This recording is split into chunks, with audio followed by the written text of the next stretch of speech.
Oh no, silver dealers cracking, they can't handle it.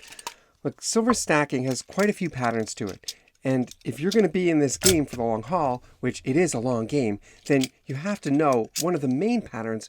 Oh, if you're interested in silver, click that link in the description. Get in on this contest from Money Metals. They're giving away 20 American Silver Eagles. Every month they're holding this contest. Click that link, get into it. It's a lot of fun. Now, one of the main patterns is that spring is here, and typically we see a bump in silver price. When autumn and fall hits, we typically see a drop in silver price. But spring comes in, and I really think, this is just off the top of my head, I haven't looked into this, but I think it could have something to do with real estate, because for the real estate market, spring, people are looking for houses, housing prices tend to shoot up, and maybe that has something to do with us as stackers. Maybe that impacts our price of metals, because that is the other tangible asset. So either way, we're not seeing a bump up in price, of course, because of many moving pieces that we have going on in the economy, which are new. So we have tariffs, we have a new administration making changes, and we have all of those changes shaking up what we typically would see.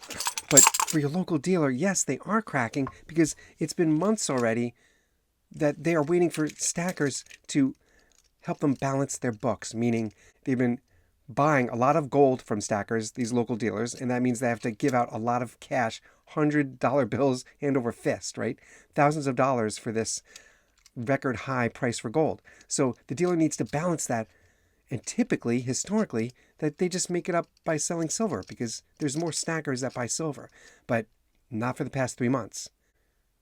Even before this past week happened, even before we've seen all of the stress on the economy from the past week, dealers were already biting their nails. And now you see a real drop in silver.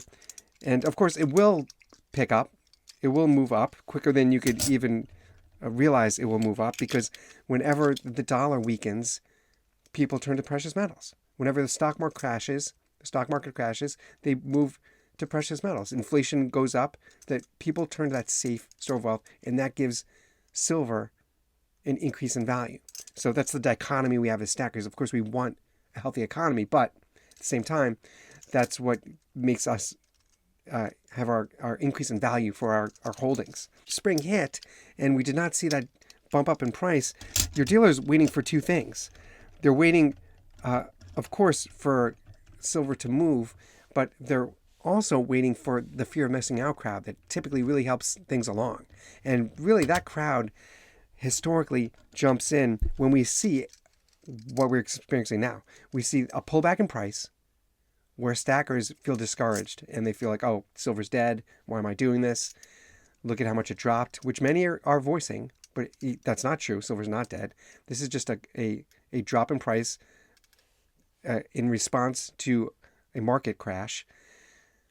We then get momentum. Really, it's like the rubber band being pulled back and the slingshot ready to shoot. And silver is going to move really fast. And really, you're going to be blinking your eyes, wondering how it got so high quickly. Now, that is what typically brings the fear of missing out crowd in. And dealers are skeptical, because we were just a week ago, we were kissing $35 an ounce, right? We were almost there. Yet we didn't have a fear of missing out crowd. They were not coming in. So dealers are still stuck. It's really, it's for the local dealer, it's really a difficult time. It's a difficult era right now for them to get by, because they're struggling to balance with that lack of their base customer, you and I, jumping in and buying silver like we typically do. So as this momentum really speeds up and we see silver, it's going to be the fear of missing out crowd that's going to help the local dealer the most. That's really what they're banking on. And until that happens, yeah, they're biting their nails, and yeah, they're starting to crack, because they got to keep the lights on, right? They have to pay bills to keep everything going, insurance to keep everything going. It's really a tough spot. Click that link, get in on that contest. 20 American Silver Eagles. Every month they're holding this. Thank you, Money Metals, for supporting this channel, and I'll see you guys on the next one.